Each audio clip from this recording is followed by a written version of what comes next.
My name is Sarah Branch. A few years ago, when I was 24 years old, I had left my home state of Utah and moved abroad to work as an English language teacher in Vietnam. Having just graduated BYU and earning my degree in teaching, I suddenly realized I needed so much more from my life. I always wanted to travel, embrace other cultures, and most of all, have memorable and life-changing experiences. Feeling trapped in my normal everyday life outside of Salt Lake City, where winters are cold and summers always far away, I decided I was no longer going to live the life that others had chosen for me, and instead choose my own path in life, a life of fulfillment and little regrets. Already attaining my degree in teaching, I realized if I gained a further ESL certification, teaching English as a second language, I could finally achieve my lifelong dream of traveling the world to faraway and exotic places, all the while working for a reasonable income. There were so many places I dreamed of going, maybe somewhere in South America or Far East Asia. As long as the weather was warm and there were beautiful beaches for me to soak up the sun, I honestly did not mind. Scanning my finger over a map of the world, rotating from one hemisphere to the other, I eventually put my finger down on a narrow little country called Vietnam. This was by no means a random choice.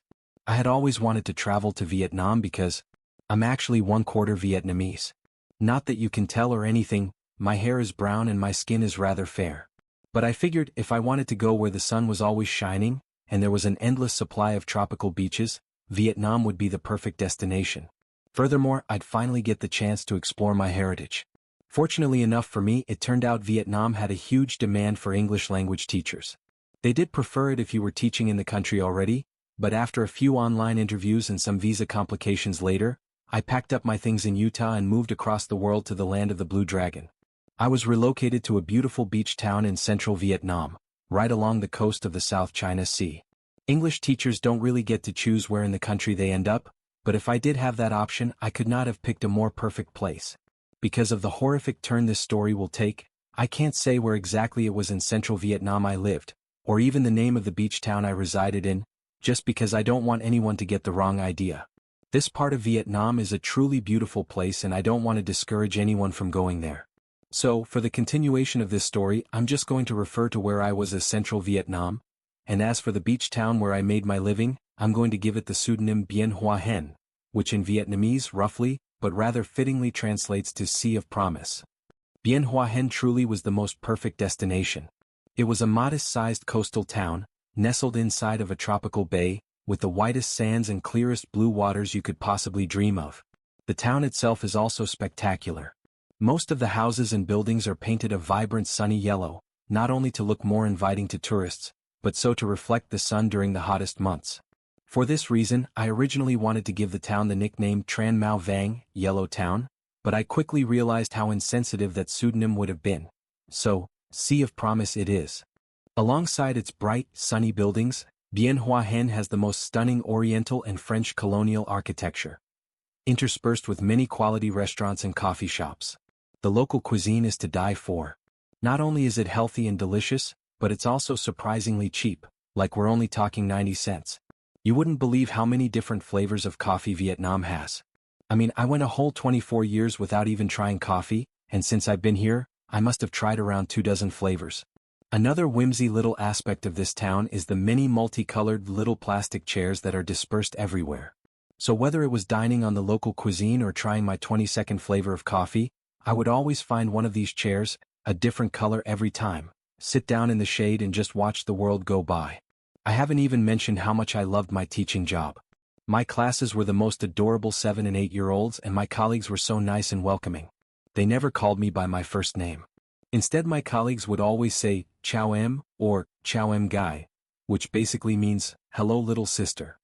When I wasn't teaching or grading papers, I spent most of my leisure time by the town's beach, and being the boring, vanilla person I am, I didn't really do much. Feeling the sun upon my skin while I observed the breathtaking scenery was more than enough, either that or I was curled up in a good book. I was never the only foreigner on this beach. Bien Hoa Hen is a popular tourist destination, mostly Western backpackers and surfers. So, if I wasn't turning pink beneath the sun or memorizing every little detail of the bay's geography, I would enviously spectate fellow travelers ride the waves. As much as I love Vietnam, as much as I love Bien Hoa Hen, what really spoils this place from being the perfect paradise is all the garbage pollution.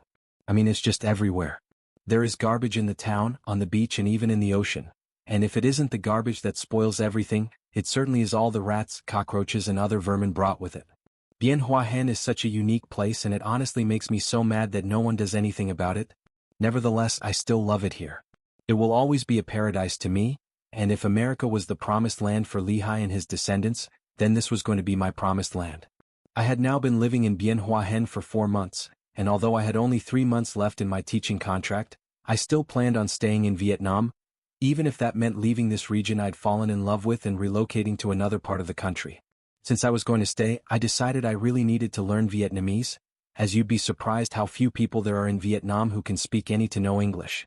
Although most English teachers in Southeast Asia use their leisure time to travel, I rather boringly decided to spend most of my days at the same beach, sat amongst the sand while I studied and practiced what would hopefully become my second language.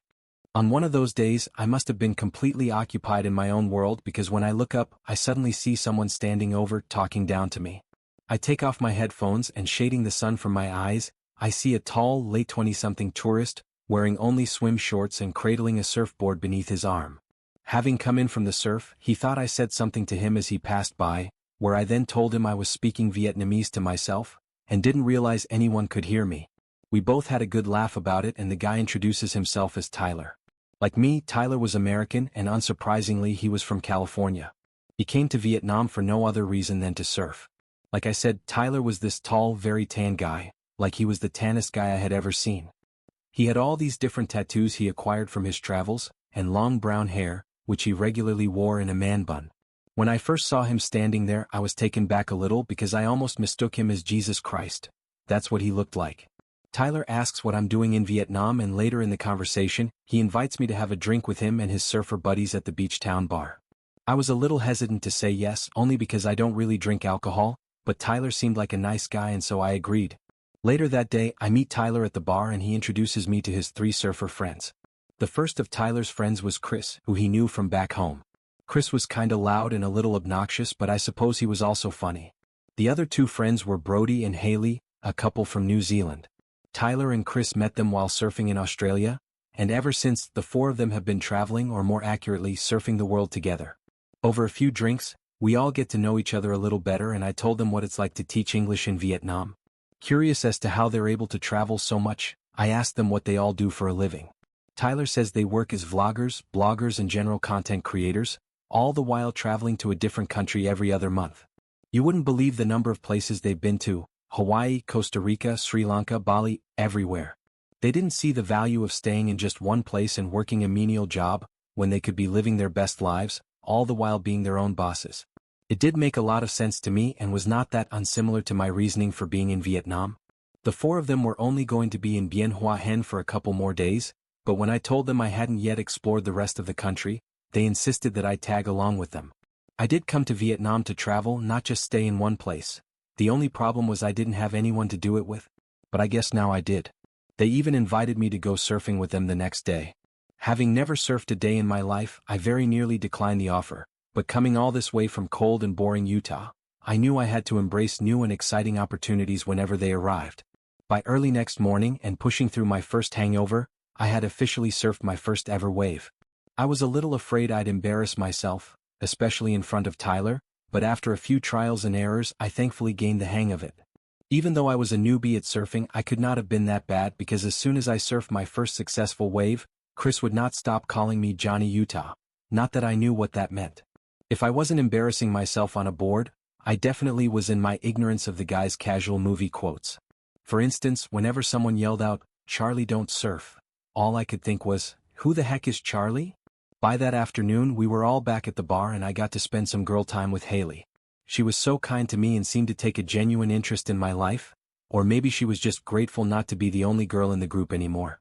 She did tell me she thought Chris was extremely annoying no matter where they were in the world, and even though Brody was the quiet, sensible type for the most part, she hated how he acted when he was around the guys. 5 beers later and Brody was suddenly on his feet, doing some kind of native New Zealand war dance while Chris or Tyler vlogged. Although I was having such a wonderful time with the 4 of them, anticipating all the places in Vietnam Haley said we were going, in the corner of my eye, I kept seeing the same strange man staring over at us. I thought maybe we were being too loud and he wanted to say something, but the man was instead looking at all of us with intrigue. Well, 10 minutes later, this very same man comes up to us with 3 strangers behind him. Very casually, he asks if we're all having a good time. We kind of awkwardly oblige the man. A fellow traveler like us, who although was probably in his early 30s, looked more like a middle-aged dad on vacation, in an overly large Hawaiian shirt, as though to hide his stomach, and looking down at us through a pair of brainiac glasses. The strangers behind him were 2 other men and a young woman. One of the men was extremely hairy, with a beard almost as long as his own hair, while the other was very cleanly presented, short in height and holding a notepad. The young woman with them, who was not much older than myself, had a cool combination of dyed maroon hair and sleeve tattoos. Although rather oddly, she was wearing way too much clothing for this climate. After some brief pleasantries, the man in the Hawaiian shirt then says, "I'm sorry to bother you folks, but I was wondering if we could ask you a few questions?" Introducing himself as Aaron, the man tells us that he and his friends are documentary filmmakers, and were wanting to know what we knew of the local disappearances. Clueless as to what he was talking about, Aaron then sits down, without invitation at our rather small table, and starts explaining to us that for the past 30 years, tourists in the area have been mysteriously going missing without a trace. First time they were hearing of this, Tyler tells Aaron they have only been in Bien Hua for a couple of days. Since I was the one who lived and worked in the town, Haley asks me if I knew anything of the missing tourists, and when she does, Aaron turns his full attention on me. Answering his many questions, I told Aaron I only heard in passing that tourists have allegedly gone missing, but wasn't sure what to make of it.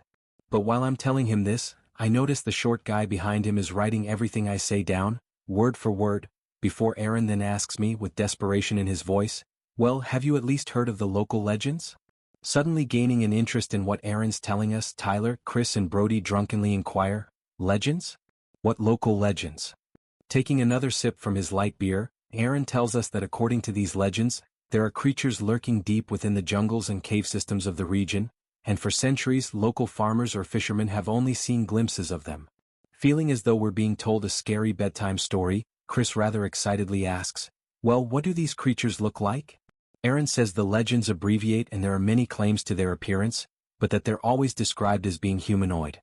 Whatever these creatures were, paranormal communities and investigators have linked these legends to the disappearances of the tourists. All 5 of us realized just how silly this all sounded, which Brody highlighted by saying, "You don't actually believe that shite, do you?" Without saying either yes or no, Aaron smirks at us, before revealing there are actually similar legends and sightings all around central Vietnam, even by American soldiers as far back as the Vietnam War. "You really don't know about the cryptids of the Vietnam War?" Aaron asks us as though surprised we didn't. Further educating us on this whole mystery, Aaron claims that during the war several platoons and individual soldiers who were deployed in the jungles came in contact with more than one type of creature. You never heard of the rock apes?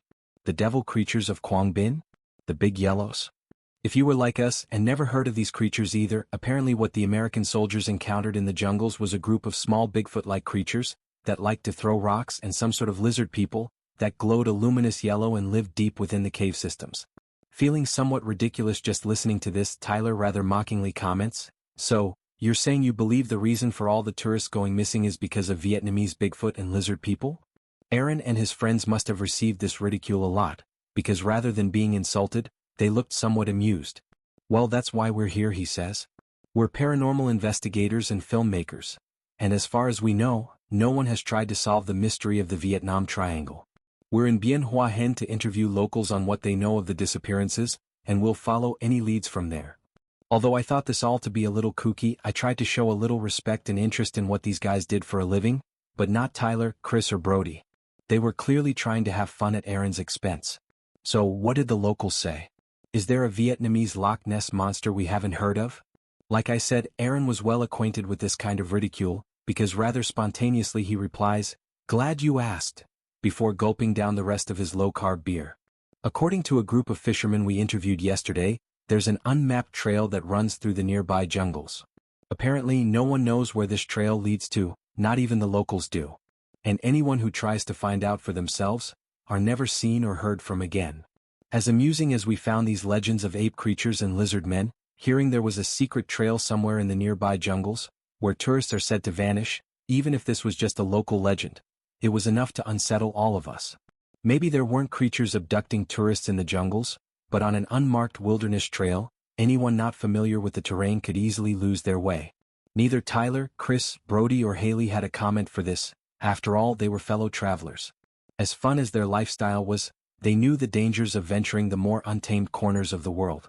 The five of us just sat there, silently, not really knowing what to say as Aaron very contentedly mused over us.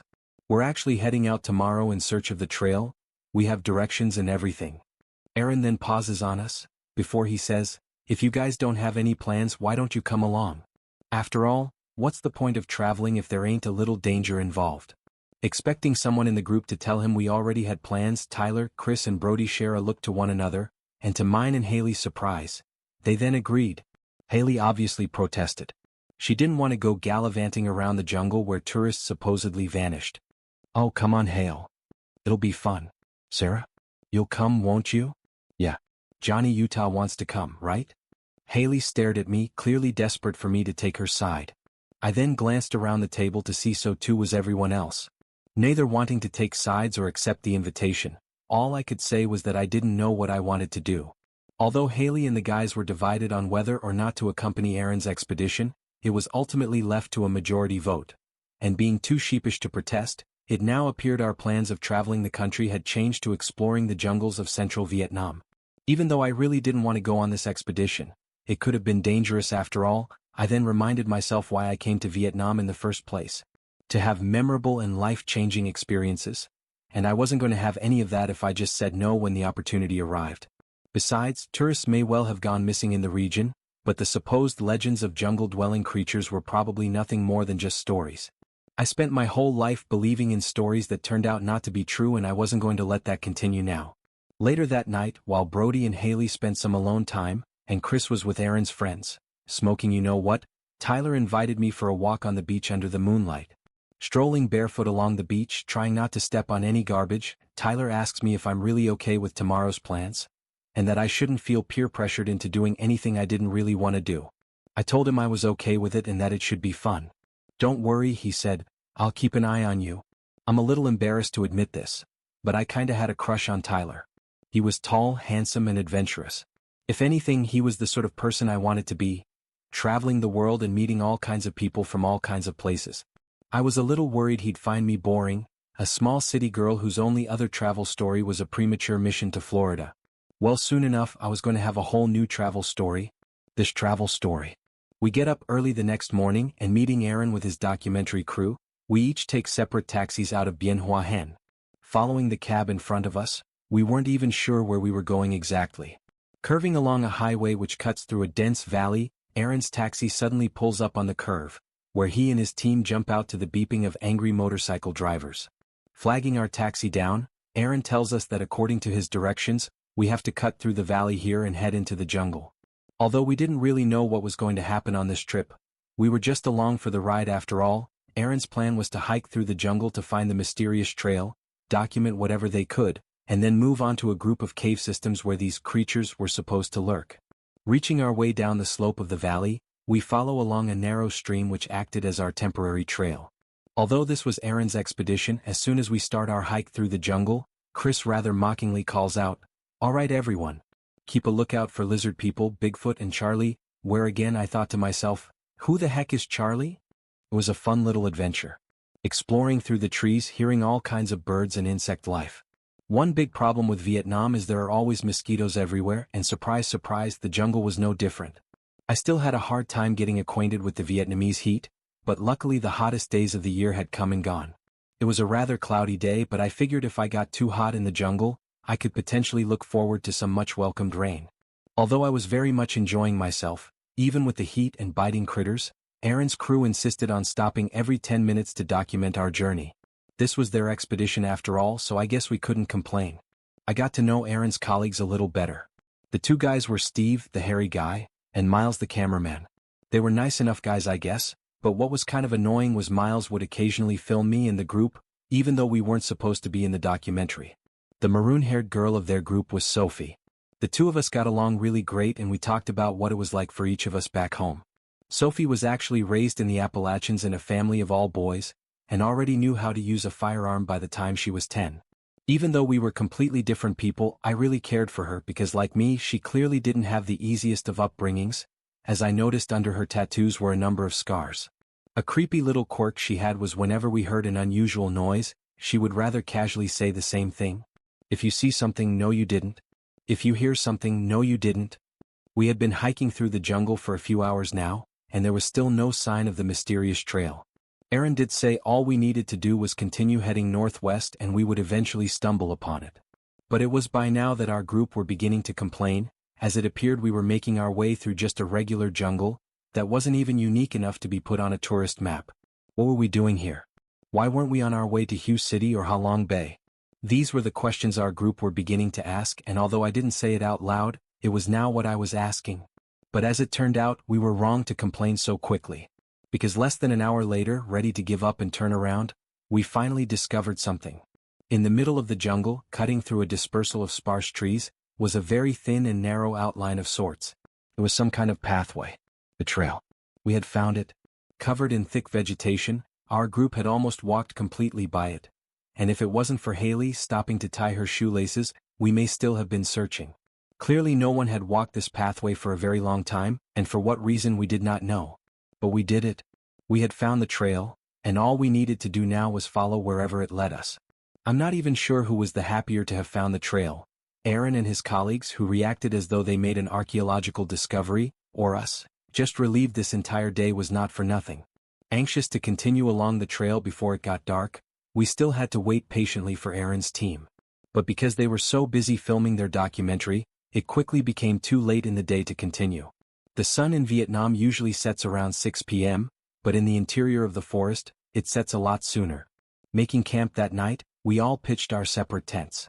I actually didn't own a tent, but Haley suggested we bunk together, like we were having our very own sleepover, which meant Brody rather unwillingly had to sleep with Chris. Although the night brought a boatload of bugs and strange noises, Tyler sparked up a campfire for us to make some s'mores and tell a few scary stories. I never really liked scary stories, and that night, although I was having a lot of fun, I really didn't care for the stories Aaron had to tell. Knowing I was from Utah, Aaron intentionally told the story of Skinwalker Ranch, and now I had more than one reason not to go back home. There were some stories shared that night I did enjoy, particularly the ones told by Tyler. Having traveled all over the world, Tyler acquired many adventures he was just itching to tell. For instance, when he was backpacking through the Bolivian Amazon a few years ago, a boat had pulled up by the side of the river. 5 rather shady men jump out, and one of them walks right up to Tyler holding a jar containing some kind of drink and a dozen dead snakes inside. This man offered the drink to Tyler, and when he asked what the drink was, the man replied it was only vodka, and that the dead snakes were just for flavor. Rather foolishly, Tyler accepted the drink, where only half an hour later he was throbbing white foam from the mouth. Thinking he had just been poisoned and was on the verge of death, the local guide in his group tells him, "No worry, senor. It's just snake poison. You probably drink too much." Well, the reason the stranger offered the drink to Tyler was because, funnily enough, if you drink vodka containing a little bit of snake venom, your body will eventually become immune to snake bites over time. Of all the stories Tyler told me, both the funny and idiotic, that one was definitely my favorite. Feeling exhausted from a long day of tropical hiking, I called it an early night. That and most of the group were smoking. You know what? Isn't the middle of the jungle the last place you should be doing that? Maybe that's how all those soldiers saw what they saw. There were no creatures here. They were just stoned, and not from rock-throwing apes. One minor criticism I have with Vietnam, aside from all the garbage, mosquitoes and other vermin, was that the nights were so hot I always found it incredibly hard to sleep. The heat was very intense that night, and even though I didn't believe there were any monsters in this jungle, when you sleep in the jungle in complete darkness, hearing all kinds of sounds, it's definitely enough to keep you awake. Early that next morning, I get out of mine and Haley's tent to stretch my legs. I was the only one up for the time being, and in the early hours of the jungle's dim daylight, I felt completely relaxed and at peace, very zen as some may say. Since I was the only one up, I thought it would be nice to make breakfast for everyone, and so, going over to find what food I could rummage out from one of the backpacks, I suddenly get this strange feeling I'm being watched. Listening to my instincts, I turn up from the backpack, and what I see in my line of sight, standing as clear as day in the middle of the jungle, I see another person. It was a young man, no older than myself. He was wearing pieces of torn olive-green jungle clothing, camouflaged as green as the forest around him. Although he was too far away for me to make out his face, I saw on his left side was some kind of black charcoal substance, trickling down his left shoulder. Once my tired eyes better adjust on this stranger standing only 50 feet away from me, I realize what the dark substance is. It was a horrific burn mark. Like he'd been badly scorched. What's worse, I then noticed on the scorched side of his head, where his ear should have been, it was hollow. Although I hadn't picked up on it at first, I then realized his tattered green clothes. They were not just jungle clothes. The clothes he was wearing. It was the same color of green American soldiers wore in Vietnam, all the way back in the 60s. Telling myself I must be seeing things, I try and snap myself out of it. I rub my eyes extremely hard and I even look away and back at him, assuming he would just disappear. But there he still was, staring at me, and not knowing what to do or even what to say, I just continue to stare back at him. Before he says to me, words I will never forget. The young man says to me in clear audible words, "Careful, miss. Charlie's everywhere." Only seconds after he said these words to me, in the blink of an eye, almost as soon as he appeared, the young man was gone. What just happened? What, did I hallucinate? Was I just dreaming? There was no possible way I could have seen what I saw. He was like a ghost. Once it happened, I remember feeling completely numb all over my body. I couldn't feel my legs or the ends of my fingers.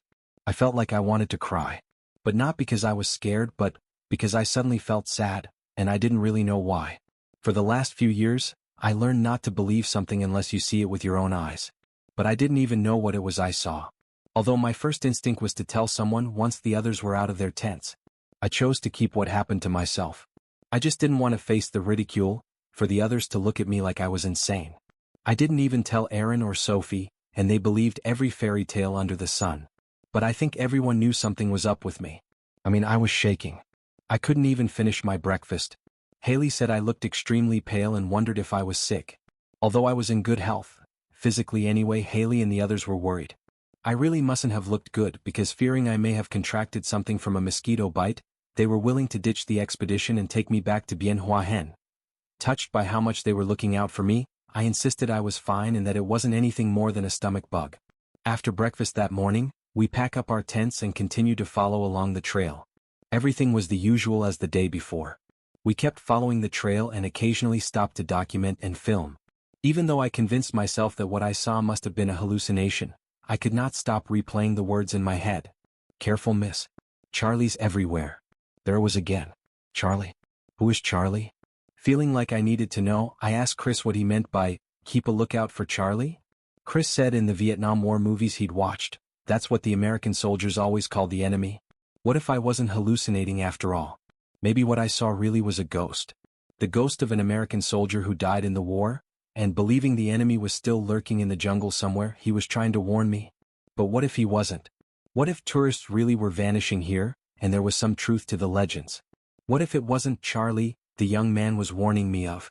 Maybe what he meant by Charlie was something entirely different.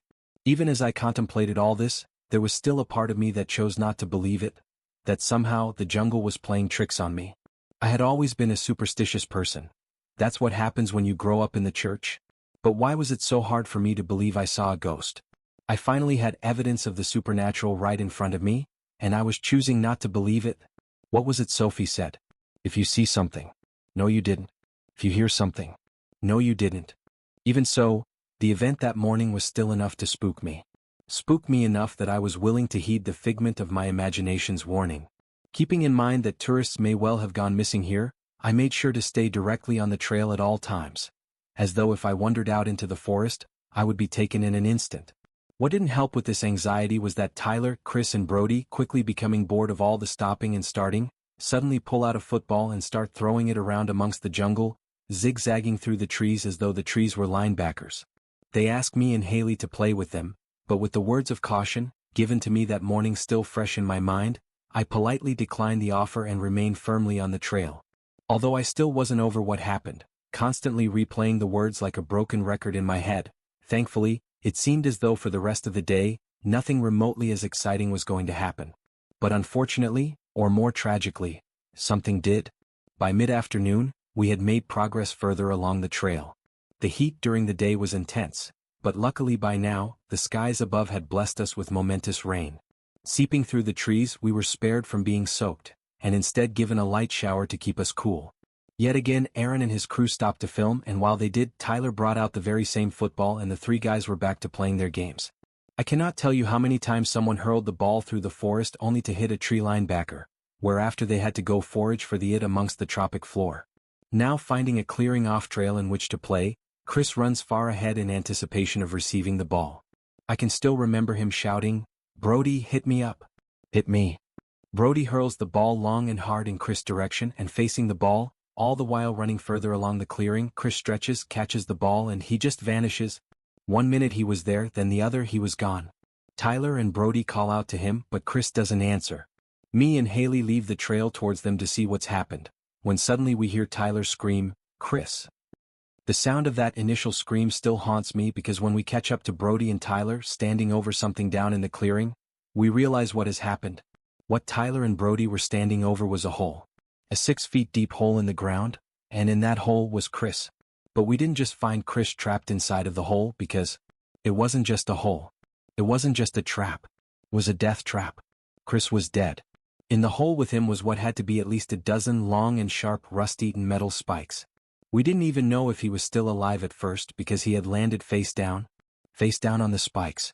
They were protruding from different parts of him. One had gone straight through his wrist, another out of his leg and one straight through the right of his ribcage. Honestly, Chris looked like he was crucified face down. Once the initial shock had worn off, Tyler and Brody climbed very quickly but carefully down into the hole, trying to push their way through the metal spikes that repelled them from getting to Chris. But by the time they do, it didn't take long for them or us to realize Chris wasn't breathing. One of the spikes had gone through his throat. For as long as I live, I will never be able to forget that image of looking down into the hole and seeing Chris' lifeless, impaled body just lying there on top of those spikes. It looked like someone had toppled over an idol of our Lord and Savior Jesus Christ, when he was on the cross. What made this whole situation far worse was that when Aaron, Sophie, Steve and Miles catch up to us, instead of being grieved or even shocked, Miles leans over the trap hole and instantly begins to film. Tyler and Brody, upon seeing this, were furious. Carelessly clawing their way out the hole, they yell and scream after him. "What the hell do you think you're doing? Put the fucking camera away. That's our friend." Climbing back onto the surface, Tyler and Brody try to grab Miles' camera from him, and when he wouldn't let go, Tyler aggressively rips it from his hands. Coming to Miles' aid, Aaron shouts back at them, "Leave him alone. This is a documentary." Without even a second thought, Brody hits Aaron square in the face, breaking his glasses and knocking him down. Even though we were both still in extreme shock, hyperventilating over what just happened minutes earlier, me and Haley try our best to keep the peace, Haley dragging Brody away while I basically throw myself in front of Tyler. Once all of the commotion had died down, Tyler announces to everyone, "That's it. We're getting out of here," and by we he meant the 4 of us. Grabbing me protectively by the arm, Tyler pulls me away with him while Brody takes Haley, and we all head back towards the trail in the direction we came. Thinking I would never see Sophie or the others again, I then hear behind us, "If you insist on going back, just watch out for mines." Mines? Stopping in our tracks, Brody and Tyler turn to ask what the heck Aaron is talking about. 16% of Vietnam is still contaminated by landmines and other explosives. 600,000 at least. They could literally be anywhere.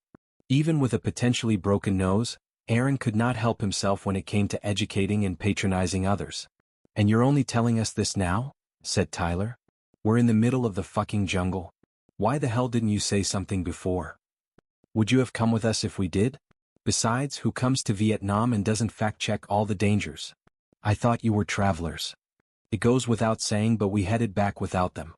For Tyler, Brody and even Haley, their feeling was if those 4 maniacs wanted to keep risking their lives for a stupid documentary, they could. We were getting out of here, and once we did, we would go straight to the authorities so they could find and retrieve Chris' body. We had to leave him there. We had to leave him inside the trap, but we made sure he was fully covered and no scavengers could get to him. Once we did that, we were out of there. As much as we regretted this whole journey, we knew the worst of everything was probably behind us, and that we couldn't take any responsibility for anything that happened to Aaron's team. But I regret not asking Sophie to come with us, not making her come with us. Sophie was a good person. She didn't deserve to be caught up in all of this. None of us did.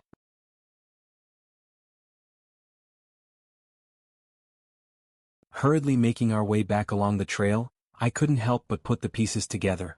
In the same day an apparition warned me of the jungle's surrounding dangers. Chris tragically and unexpectedly fell to his death. Is that what the soldier's ghost was trying to tell me? Is that what he meant by Charlie? He wasn't warning me of the enemy. He was trying to warn me of the relics they had left. Aaron said there were still 600,000 explosives left in Vietnam from the war. Was it possible there were still traps left here too? I didn't know. But what I did know was, although I chose to not believe what I saw that morning, that it was just a hallucination, I still heeded the apparition's warning, never once straying off the trail, and it more than likely saved my life. Then I remembered why we came here. We came here to find what happened to the missing tourists. Did they meet the same fate as Chris? Is that what really happened? They either stepped on a hidden landmine or fell to their deaths. Was that the cause of the whole mystery? The following day we finally made our way out of the jungle and back to Bien Hoa Hen. We told the authorities what happened and a full search and rescue was undertaken to find Aaron's team. A bomb disposal unit was also sent out to find any further traps or explosives. Although they did find at least a dozen landmines and one further trap, what they didn't find was any evidence whatsoever for the missing tourists. No bodies. No clothing or any other personal items. As far as they were concerned, we were the first people to trek through that jungle for a very long time. But there's something else. The rescue team who went out to save Aaron, Sophie, Steve and Miles from an awful fate. They never found them. They never found anything. Whatever the Vietnam Triangle was, it had claimed them. To this day I still can't help but feel an overwhelming guilt that we safely found our way out of there, and they never did. I don't know what happened to the missing tourists. I don't know what happened to Sophie, Aaron and the others, and I don't know if there really are creatures lurking deep within the jungles of Vietnam. And although I was left traumatized, forever haunted by the experience, whatever it was I saw in that jungle, I choose to believe it saved my life. And for that reason I have fully renewed my faith. To this day, I'm still teaching English as a second language. I'm still traveling the world, making my way through one continent before moving on to the next. But for as long as I live, I will forever keep this testimony. Never again will I ever step inside of a jungle. Never again.